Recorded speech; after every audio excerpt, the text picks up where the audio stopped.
Welcome to the Tech Egg. Don't get scrambled. Enjoy the video. In this video, I will explain how to reconcile your accounts in QuickBooks Online. First, navigate to the accounting menu on the left sidebar, then select Reconcile. This feature helps ensure your bank and credit card accounts in QuickBooks match your actual bank statements.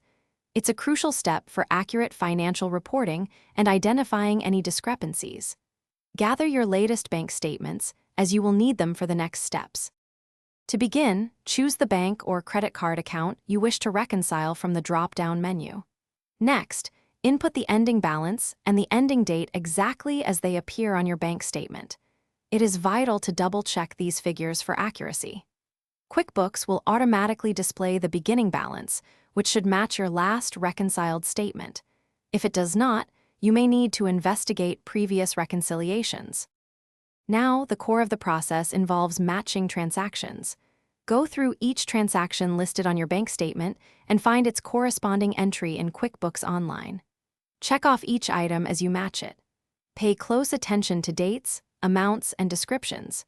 If you find a transaction on your statement that is missing in QuickBooks or vice versa, you will need to add or adjust it before proceeding. As you match transactions, keep an eye on the difference amount at the top right. Your goal is for this difference to be 0.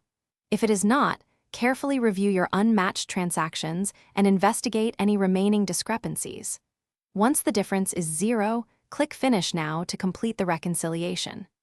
QuickBooks will then generate a reconciliation report, which you should save or print for your financial records. Thanks for watching. Consider subscribing if I helped unscramble your problems.